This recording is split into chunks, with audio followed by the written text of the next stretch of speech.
A Academia Sueca anunciou hoje o último Prêmio Nobel de 2021, o de Economia.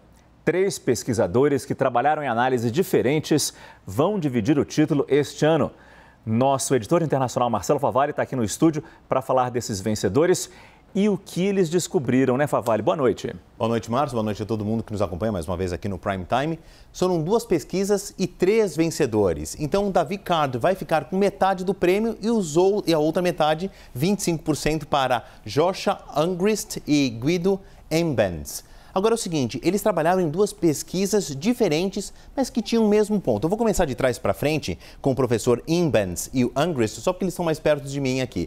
É o seguinte, eles conseguiram provar que dados elementares do cotidiano, situações comuns, podem explicar complexas teorias da economia. Então, eles provaram, por exemplo, que a diferença entre salários pagos em diferentes companhias, entre salários mínimos de governos, por exemplo, dão resultados positivos. Eles não precisavam desenvolver nenhuma teoria nova, mas eles usaram experimentos do cotidiano para provar outras teorias mais complexas da economia, enquanto o professor David Card partiu dessa ideia aqui, desses outros 2 pesquisadores, para aplicar isso na prática. Então, exemplo, ele pegou nos Estados Unidos 2 estados diferentes, porque lá as leis estaduais do salário mínimo diferem, e mostrou que um estado que paga um salário mínimo maior em comparação a outro, tem resultados melhores, assim como na educação, crianças melhor educadas têm melhores resultados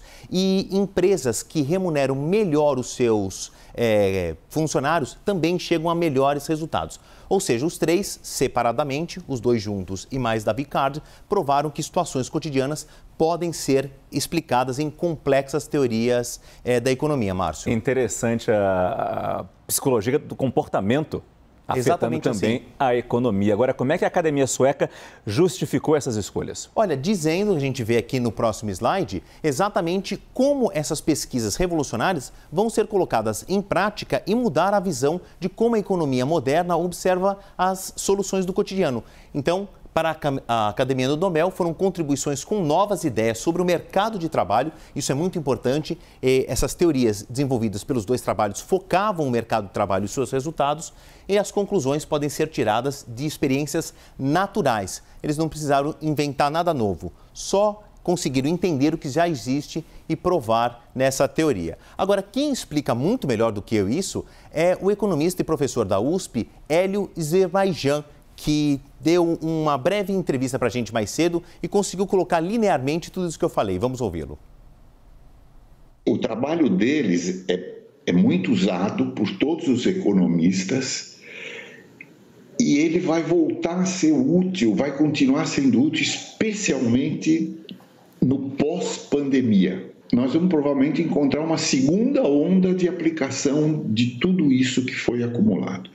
Bom, e aí eles estavam estudando o efeito do salário mínimo sobre o emprego, tiraram conclusões, o estudo foi refutado, discutido, refeito e começou a criar uma tradição dos economistas procurarem esses experimentos naturais para avaliar políticas públicas. Os 2 trabalhos desencadearam uma nova economia no estudo dos micromercados, né, da microeconomia, especialmente no mercado de trabalho.